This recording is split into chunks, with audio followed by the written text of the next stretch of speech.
Hello students, आप सभी का हमारे इस यूट्यूब चैनल में स्वागत है।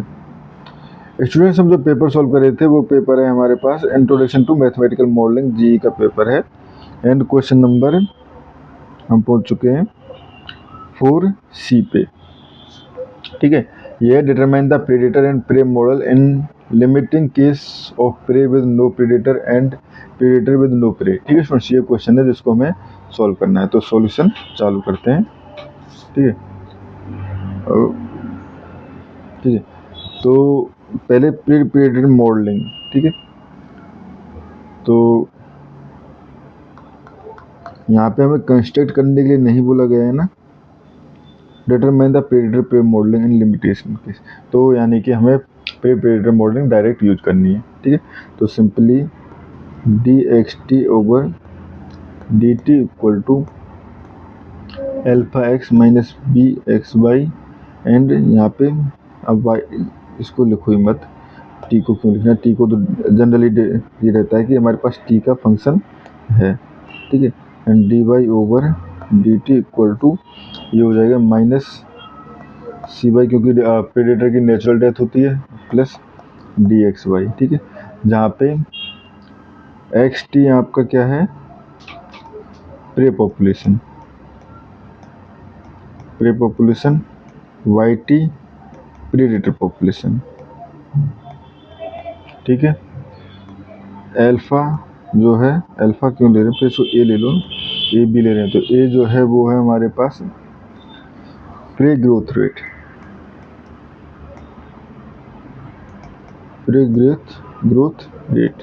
ठीक है, बी जो है वो है प्रेडेशन रेट, शिकार होने की रेट। ठीक है, एंड सी जो है वो है हमारे पास प्रेडेटर डेथ रेट।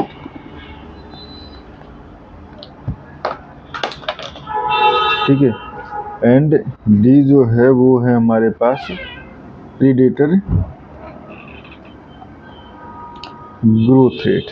ठीक है स्टूडेंट्स, ये हमारे पास प्रेडेटर इक्वेशन होती है। ठीक है स्टूडेंट, अब फर्स्ट केस लिया है केस वन।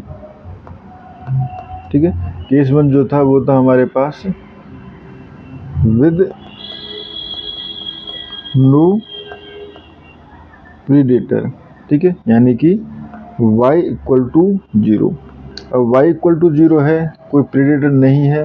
ठीक है, अब तो प्रेडेटर तो हमारे पास पर्थ भी नहीं हो रही कहीं से, तो यानी कि d Y over D t तो 0 रहेगा, ओनली रह जाएगा हमारे पास इफेक्ट रह जाएगा d x over D T equal to.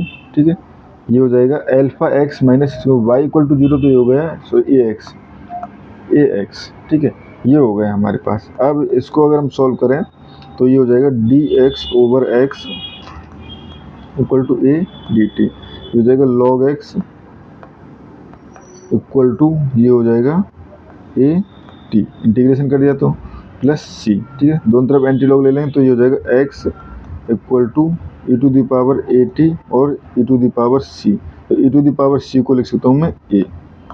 ठीक है, ये हो गया स्टूडेंट्स। ठीक है, हमारे पास अगर हम लें at t equal to 0 x 0, यानी प्रेडेटर जो है वो एक्स नॉट है, तो उस केस में ये हो जाएगा a equal to x naught. ठीक है, एंड एक्स टी हम दे सकते हैं x naught e a to the power t. ठीक है स्टूडेंट्स, ये हो गया हमारे पास। तो सिंपली प्रे जो है वो ग्रोथ करेंगे एक्सपोनेंशियली।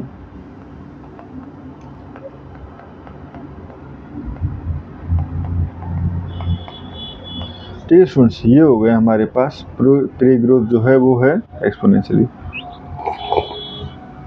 ठीक है, इसके बाद सेकंड है हमारे पास with no prey, with no prey. तो देखो प्रेडेटर की इक्वेशन क्या थी, ये वाली इक्वेशन।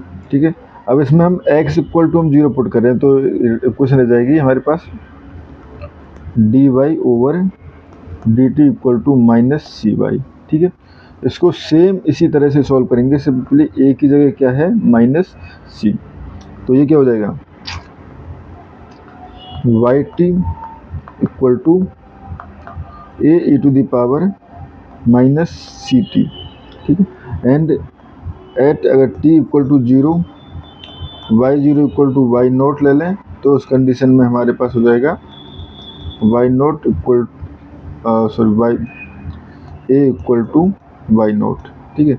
तो यहाँ से हो जाएगा y two equal to y naught e to the power minus c t, ठीक है, y naught e to the power minus c t, ठीक है। यानी कि प्रेडेटर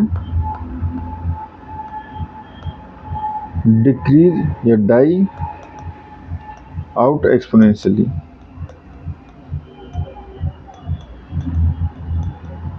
विदाउट प्रे,